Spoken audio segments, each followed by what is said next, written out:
It's all part of the miracle of cloning. Hello, John. Hello, John. Hello. Hello, John. I feel like everyone's got that one favorite Digimon that they absolutely love. Some people like Agumon, some people like Tentomon, but the thing is, they're all wrong! Diaboromon is the absolute best Digimon ever! Oh my god, the line is perfect!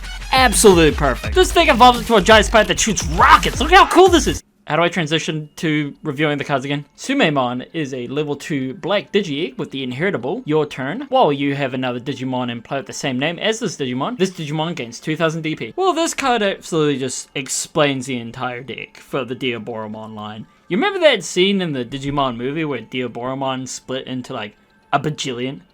Yeah, so that's kind of the gimmick of the deck, to play multiple names. Sumemon is a bit more generic when it comes to black Digimon, just because it only mentions by name and not how it gets onto the field. Honestly, this is a pretty solid egg for a lot of Diaboromon decks, especially the more aggressive ones. You can play it at 4 even, but it's very much up to you. It lacks the consistency, but it's really good. Moving on to their first level 3, we have Keramon. It is a black level 3 Digimon with 2000 DP, 3 play costs, 0 to Digivolve on top of a level 2 black Digimon. It's unidentified along with all the other Digimon in this line, and it has the inheritable, your turn. When you play another Digimon with the same name as this Digimon, trigger, draw 1 card. Absolutely cracked. This card ups the consistency of the deck insanely high. Just Digivolving into Diaboromon with this pretty much gives you access to as many cards as you need. Yeah, it's usually a rocky start, but once you play one Diaboromon, you're usually off to the races. You usually want to play 4 copies of this card. This card is absolutely insane, if a bit expensive. For the next level 4 in BT2, we have Kurisarimon. It's a black level 4 Digimon with 4000 DP, 5 play costs, 2 to Digivolve on top of a level 3, and has the inheritable, your turn when you play another Digimon with the same name as this Digimon, gain 1 memory. Absolutely insane. Again, they had to be a bit more generic with the older Digimon cards, but this card's absolutely insane. Since it's not a once per turn, if you play multiple Diaboromons just off Digi-Evolution, you can just gain all the memory back. If not, you might even end up with more. Although that is to say, whether maxing out on this card is viable, usually want to play it at 3, but 4 is definitely an option, and sometimes highly recommended. Next in line, we have Inframon. It's a level 5 black Digimon with 6000 DP, 7 play cost, 3 to Digivolve on top of a level 4, and your turn, when this Digimon Digivolves into Diaboromon in your hand, reduce the memory cost of the Digi-Evolution by 1, as opposed to from the trash, I guess. This is an interesting card. It's very much to the time of when the first Diaboromon line came out. A lot of cards were similar to this during the very early days of Digimon. Most of the newer Infamon are pretty good, but this one isn't half bad. You could run it at 2. I wouldn't max out on it, but back in the day, you definitely max on this card. It's just a relic of a older time. Next, we move on to the first Diaboromon. He's a level 6 white Digimon with 10,000 DP, 14 play costs, 4 to Digivolve on top of a level 5 black Digimon, and has the ability, when attacking, you may play 1 Diaboromon token without paying its memory cost. All turns, when this Digimon will be deleted in battle, you may delete one of your other Diaboromons to prevent this Digimon from being deleted. And, this is rough. This is both the best and the worst Diaboromon there is. Let me explain. So it is absolutely terrible. You don't want to run this card because it only spawns a Diaboromon token when attacking, and it doesn't really synergize with the deck that much. It's also got a very low DP as well. And yes, you can prevent it from being deleted in battle, technically, if you have a token. But more often than not, you're swinging with this thing, and then it dies to security, and then you're probably going to lose your token anyway.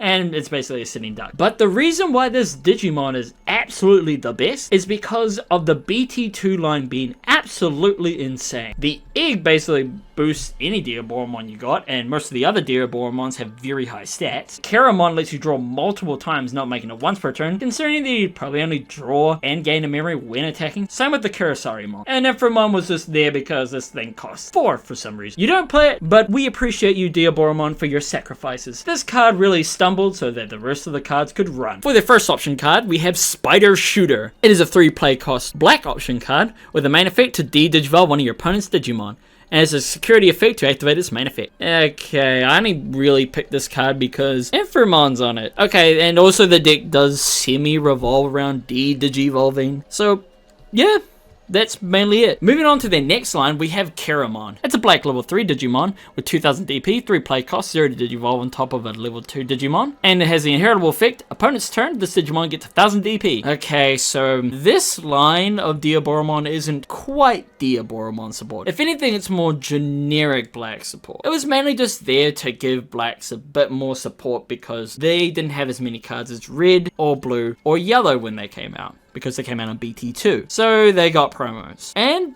it's actually a pretty good promo back in the day. Today, you would probably never see it in any black deck ever. Moving on, we have Kurisarimon. It's a level 4 black Digimon with 5000 DP, 4 play cost, 2 to Digivolve on top of level 3, and has the ability Blocker, and when attacking, lose 2 memory. Wow, that's a blast from the past. Back when blockers used to lose your memory when attacking. Okay, the only thing special about this card was it was the lowest level 4 on play cost blocker Digimon. So, yeah, it was actually used quite a bit, but not in Diaboromon builds.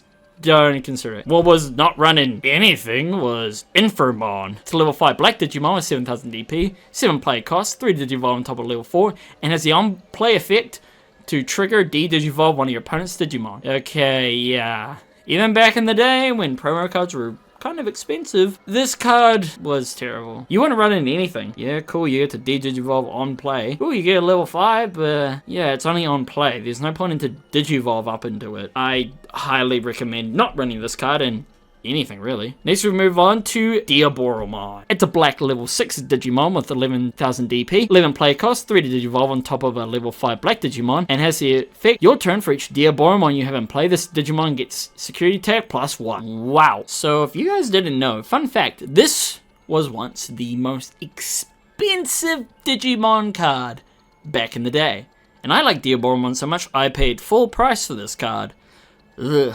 But, yes, this is pretty damn good. It's generic enough to play in various black decks way back in the day, because not only does it gain security tech +1 from each Diaboromon, but it gets one from itself. This is just a generic security tech +1 Digimon straight off the bat for any black deck. Also, it's a black Diaboromon. As you'll see further down the line, a lot of the Diaboromons are white, like the previous one. So this let you play black option cards. But this is pretty much a major cornerstone of the deck. You're able to get out maybe 5 to 10 Diaboromon tokens in most games, so this guy can swing for a lot. That's why the egg is actually very useful, making it a 1300 DP Digimon. Ooh-wee, that's a lot of swings. I've had games where I could swing for like 10 at locals. You can still play this card today, but the game's gotten a bit too fast, and this card doesn't have as much protection as it should. You can still play it. I recommend playing it too, since you don't need it all the time, but it's a pretty solid Digimon. Next, Diaboromon received major support in BT5, starting off with the level 2 Digi-Egg, Tsunemon. It has the inheritable, when attacking once per turn, if this Digimon has unidentified in its type, draw 1 card. Yeah, this card pretty much upped the consistency of the deck, although it was still a way up between having an egg that either boosts your DP really high, or having a card that let you draw a lot more. It's up to you. Do you want consistency or do you want power? Up to you. Next we have Keramon. That's a black level 3 Digimon with 2000 DP, 3 play cost, 0 to Digivolve on top of level 3, and has the on-play effect. Reveal the top 5 cards of your deck, add 1 Digimon with unidentified in its type, and 1 Errata Sonata from among them. Place the remaining cards at the bottom of the deck in any order. Yeah, so this is still played in every Digimon deck. Having the ability to search out the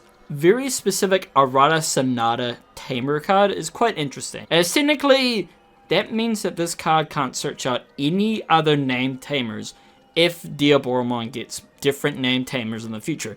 It has to be Errata Sonata. I get it, they couldn't just make it that you could get any old black Tamer. It's something interesting. You max out on this in pretty much every Diaboromon deck. Another card you max out on is Kurisarimon. It's a black level 4 Digimon, 4000 DP, 5 play cost, 2 Digivolve on top of a level 3. Has the effect, when Digivolving, if you don't have an Errata Sonata in play, you may play 1 from your hand without paying its memory cost. And has the inheritable, all your Digimon with the same name as this Digimon gain Rush. Whoa, yeah, you max out on this right away. Mainly because getting Errata Sonata out on the field is very important, and we will get to him shortly. But just to be clear, you want him out on the board as quickly as possible. Also, the rush effect, yeah, you can just swing for game pretty easily. It is a way up between wanting to rush or having more memory, but you're still maxed out on this card, regardless. Next from BT5, we have Diaboromon. As a black level 5 Digimon, 6000 DP, 7 player cost, 3 Digivolve on top of a level 4, and has the effect, your Keramon can Digivolve into this card from your hand for a memory cost of 4, ignoring this card's Digi-Evolution requirements. On deletion, you may play 1 Diaboromon token. I have to question any deck profile I've seen on YouTube that play this. I honestly can't understand why you'd play this. Yeah, I get it, you get to skip an entire line, but what, that's saving you one whole memory. And the Kurasarimons that you play are just insanely good.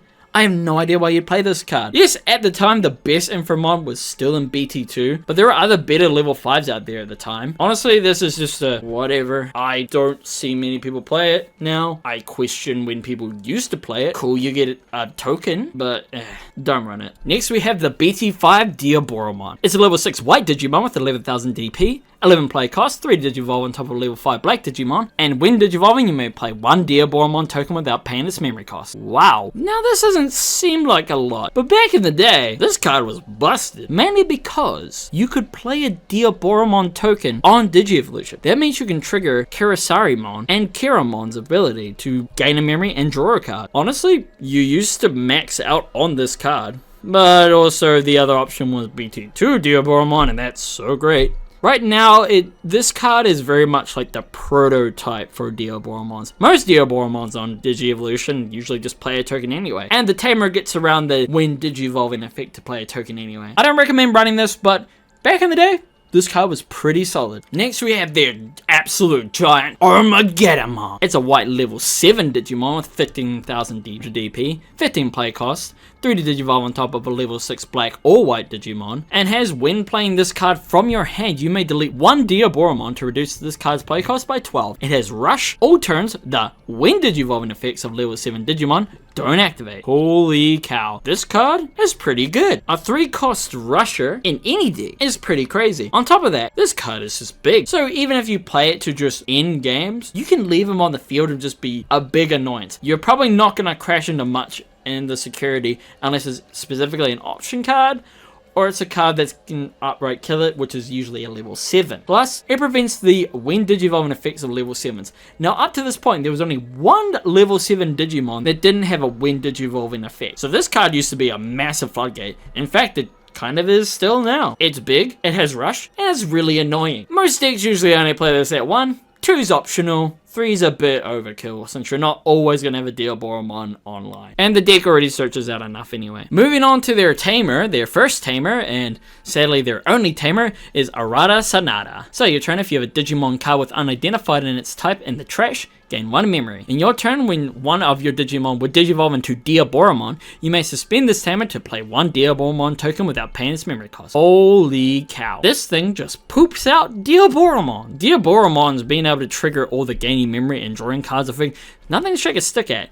You want to have this card on board. Also, it gains you memory just by having a Digimon in trash. You get 2 of these on field, you're unstoppable. 3, the game's over. 4, okay, that's just a bit overkill. The problem is that this deck highly revolves around this tamer, and there is only 1 Arata Sanada in the game. Please, Digimon, give us another one. For the next option card, we have Catastrophe Cannon. It's a black option card with a play cost of 4. It has the main ability to de-Digivolve 2 on one of your opponent's Digimon. Then if you have Diaboromon in play, you may play 1 Diaboromon token without paying its memory cost. And the security effect to activate its main effect. Yeah, this was actually pretty good. De-Digivolving is extremely powerful, and being able to play a token usually means that you could reduce the play cost of this card by 1, or you can even rush for more games if you have enough memory. This card isn't used as much, but you could run it as a tick choice. De-Digivolving is something to shake a stick at. Another card that saw quite a bit of play, but not quite in Diaboromon cards, were Ultimate Flare. It's a black option card with a play cost of 8, and has a main effect to de-Digivolve for 3 on one of your opponent's Digimon, then delete all your opponent's Digimon with a play cost of 3 or less. As a security effect, deactivates the main effect. This was the Rookie Rush killer. but it could also take out a really big Digimon, usually level 6s. So it's up to you whether you run it. Some Diaboromon decks usually ran this at 1, but it found its home more in just average tech choices of basic black decks. Diaboromon would earn more support in EX1 with Karam. It's a black level 3 Digimon with 2000 DP, play cost of 3, 0 to Digivolve on top of level 2, has the heritable. Your turn for each Digimon you have in play with the same name as this Digimon gets 1000 DP. Well, this card could definitely replace the egg, and it was more made for the promo in mind, having a lot of security attacking and being bigger than most things you run into. I find this card not as impressive, but if you're playing a more aggressive build, this card can be pretty good. I'd recommend running it 2 at most though. You want as much consistency over anything else. Next we have Karasarimon. It's a level 4 black Digimon, 5000 DP, 4 play cost, 2 to Digivolve on top of level 3, has the inheritable. Your turn, once per turn, when one of your other Digimon with the same name as this Digimon is deleted, unsuspend this Digimon. I mean, that's alright. If you're playing more of a defensive build, I guess that could come up. Could give you an extra blocker, I guess. Yeah, the other Karasarimons are just so much better than this one. I don't recommend running it, but if you want to be more aggressive, then maybe, but the consistency just isn't there. Next, we actually get a good Inframon for once. We have Inframon. It's a black level 5 Digimon with 7000 DP, 8 play cost, 3 to Digivolve on top of a level 4 black Digimon, and during the opponent's turn, once per turn, when an opponent's Digimon digivolves into a level 5 or higher Digimon, gain 1 memory. As the heritable, all turns, all your other Digimon with the same name as this Digimon get 2000 DP. Yeah, turning your tokens from 3k to 5k is nothing to shake a stick at. There have been games where I have personally gotten back to my turn just because my opponent didn't have enough memory, and yeah, this card's pretty good, especially if you can get a lot of them out on the field. For now, there are the better Infamons though, but it was good to see that we actually got a good one for once. Next we move on to one of the most powerful cards in the game, Diaboromon. It's a level 6 white Digimon with 11,000 DP, 12 play cost, 3 to Digivolve on top of a level 5, and has the security effect at the end of the battle. You may play one Diaboromon token without paying its memory cost, and during the opponent's turn, all of your Diaboromons gain block. Wow, yeah, this card actually accelerated the deck into quite an amazing meta contender. This basically turned the deck from just having a lot of bodies to being a real shield and sword situation. You could use your tokens to defend yourself, and then you could use the promo Diaboromon to just swing heavy for game and use them as more of a security gaining ability. And I feel like that was shown through all the support that this deck got in EX1. But again, this Diaboromon doesn't see play just because there is another one that we will get to that just did it better. But this card was a meta contender for quite a while. He left quite the legacy, and we should appreciate that, because Diaboromon is awesome. They also got a promo card in Karasarimon. It's a black level 4 Digimon with 5000 DP, 4 play cost, 2 to Digivolve on top of level 3, and has the inheritable ability. All turns, all of your other Digimon with the same name as this Digimon gain decoy black and white. So yeah, this was up to interpretation whether you want to play this. At this point, you couldn't really max out on just the previous Karasarimons, and EX1 Karasarimon was questionable. So you could see this card being played at 2 and 3, and some decks even play it today. Up to you though, it wasn't that great. Up to you, in my opinion, it's not that great. For the longest time, Diaboromon didn't gain any support for ages, like any, until we got a new promo card with the announce of Digimon Aces, and we have Diaboromon Ace. It's a level 6 black Digimon with hand counter and Digiblast, and has the ability, when digivolving and when attacking, you may play one Diaboromon token. And all turns, once per turn, when an effect plays a Digimon, you may delete one of your opponent's Digimon with a play cost of 3 or lower. And for each Diaboromon you have, you can add 2 to the maximum play cost of this effect. Yeah, being able to delete a 5 play cost just by having them out is pretty great. And then an additional 2 after playing the token. Damn, this card is great. The deck really needed it. Unfortunately, it doesn't really synergize that well with the tamer that you get, but you can just hard play it. I do sometimes whenever I play this deck. But yeah, this card gave me quite the jump scare on the opponent. It's probably one of the more aggressive Diaboromons, especially when it comes to targeting removal, as opposed to just swinging in for game. Also, I want to point out that this Digimon is black. Yes, the other promo Diaboromon was black, but this would actually lead more into being able to use black option cards as opposed to white ones. Okay, but yes, That is something to point out. And the future Diaboromons would also follow the same trend. Next, for their EX6 support, we have Keramon. It's a black level 3 Digimon with 1000 DP, 3 play cost, 0 to Digivolve on top of level 2. Has the on play, reveal the top 3 cards of your deck, add 1 Tamer or option card that mentions Diaboromon on its text, and 1 with unidentified in its traits among them to your hand. Trash the rest. And on deletion, this Digimon has identified in its traits, you may play 1 Diaboromon token without paying the cost. I do like that you can just spawn a Diaboromon token without having to go into that terrible level 5 Inframon. And also the ability to trash a card will come up to their new Armageddon, but it also helps with the Tamer. And the fact that you can grab a Tamer that mentions Diaboromon and an option card that we will get to shortly is pretty good. You want to max out on this just because it's more searching ability, and its inheritable is actually pretty cool. Next we have Kurisarimon. It's a black level 4 Digimon with 5000 DP, 5 play cost, 2 to Digivolve on top of a level 3 black Digimon. And when this card will be played from the hand by deleting one of your other Digimon with the unidentified trait, you can reduce this cost by 3. And it has the on play, and when Digivolving, delete one of your opponent's Digimon with a play cost of 3 or less. Has the inheritable. On deletion, if this Digimon had unidentified in its traits, play a Diaboromon token. This is an interesting card. This is very much to the time of Digimon. You probably want to get rid of any Floodgate Digimon, so this card can either come up or doesn't show its face at all, depending on the meta. I'm glad that Diaboromon has a variety of versatilities when it comes to this card. You usually play it at 3, or you don't play it at all. Very much depends on the meta at the time. The on-playability seems kind of... The deleting seems kind of... But I guess it can help with the Tamer, maybe? I don't know. It's an alright card. Next we have Inframon. It's a level 5 black Digimon with 7000 DP. Play cost of 7, 3 to Digivolve on top of level 4, and has on play and when Digivolve. By deleting one of your Digimon with Diaboromon in its name, this Digimon can Digivolve into Diaboromon without paying the memory cost. As the inheritable, when another one of your Digimon with Diaboromon in its names is played, de-Digivolve one of your opponent's Digimon. This card is actually pretty good. I will have to say it is kind of hard to get Diaboromon tokens out, but with the new inheritable abilities of Keramon and Kurisarimon, it's surprisingly easy just to get the tokens out, since historically it's kind of required Diaboromon to bring out a Diaboromon token, but they're being kind of used more as currency than actually swords and shields. It is a bit of a problem that has to be a Diaboromon specifically, but otherwise I feel like it would just be a bit too OP. You want to run this at 4 copies. Its inheritable is great. Next we move on to the EX6 Diaboromon. It's a level 6 black Digimon with 11,000 DP, 11 play cost, 3 to Digivolve on top of a level 5, and to start your main, and when Digivolving, you may play 1 Diaboromon token. All turns, once per turn, when an opponent's Digimon is played, you may activate this card's when Digivolving. And all turns, all of your other Digimon with Diaboromon in their name gain jamming and blocker. Holy cow.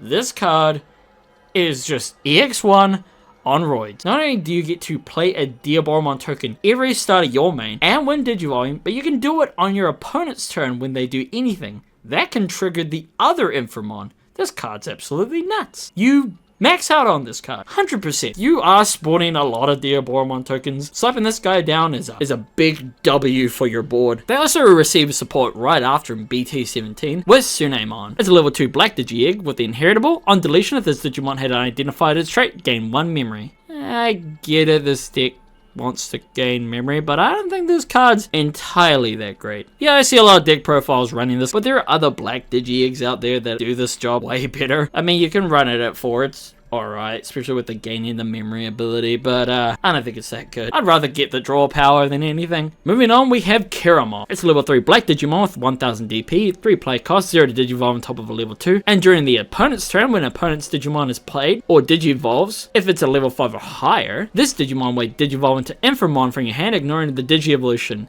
and without paying cost. And has the inheritable on deletion, if this Digimon has identified in its traits, play 1 Diaboromon token without paying the memory cost.